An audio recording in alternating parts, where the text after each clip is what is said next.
The children were in front of the TV set watching Saturday morning cartoons, and there was a crawler on the screen saying that the Teton Dam had burst. But I didn't see that, and they weren't concerned with it at all. We do have a very, very serious problem here at the Teton Dam. The whole north side of the downstream face, the downstream side of the dam, the whole north side is caving in. So look, Lisa, look, there goes the whole side. There goes the whole complete side of the north edge of the Teton Dam. You know who you are. Do get out. Don't stop to say, oh, it's a joke. It is not. Do get out of your homes. Leave immediately. Do not try to save anything. Just leave. I'm Gwyn Harris.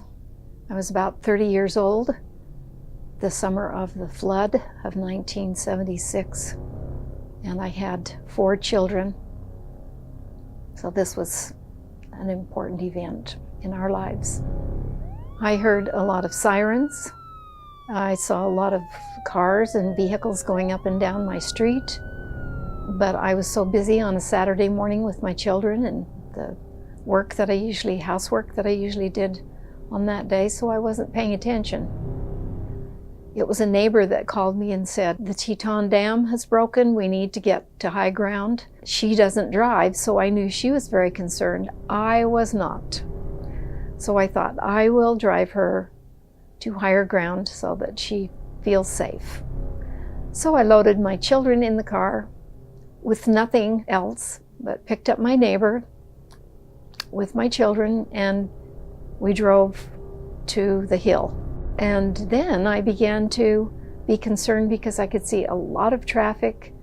So it wasn't until then that it dawned on me that perhaps we could be in danger. I was sitting around waiting for somebody to come back from lunch to unload me.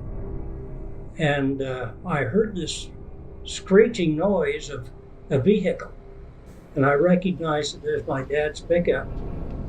And as it got closer, there were 2 people besides my dad in the pickup. And they were driving like crazy. And I thought, uh-oh, something's up. Because they would never drive like that with my dad in the pickup. And they came wheeling in to where I was at. And they said, jump in that truck and get out of here. They said the Teton Dam is broken. I was expecting maybe a foot of water on the floor. I wasn't concerned because I didn't think the water could ever reach this far south.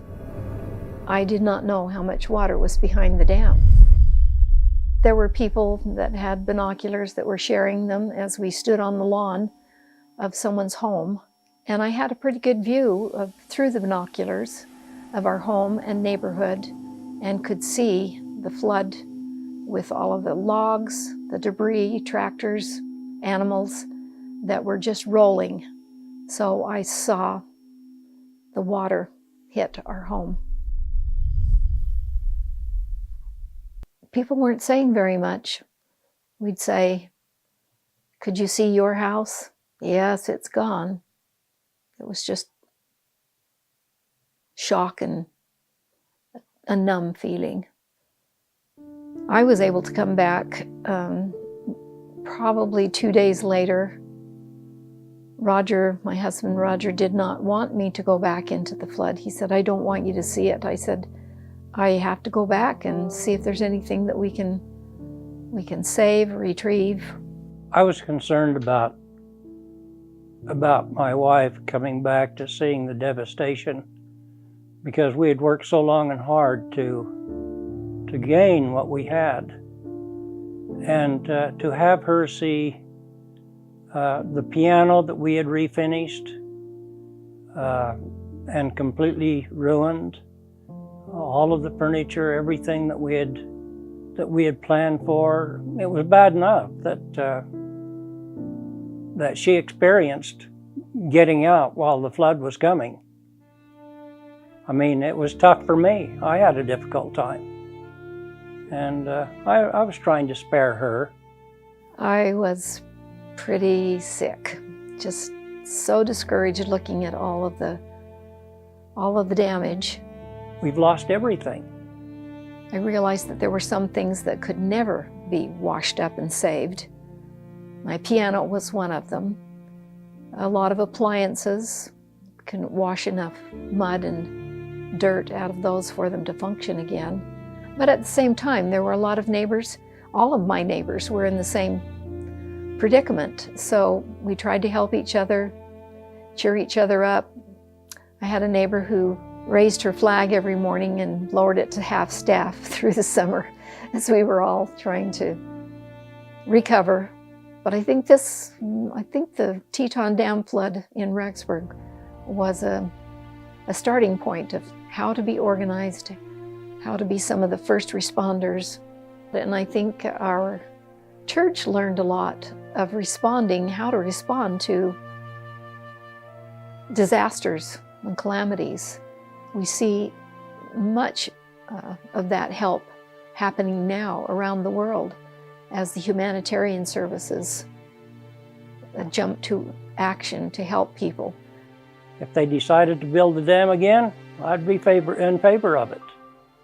Because you can't kid me, the dam could be built without breaking. If we can go to the moon and back, we can certainly build a dam to stop the water in the Teton River.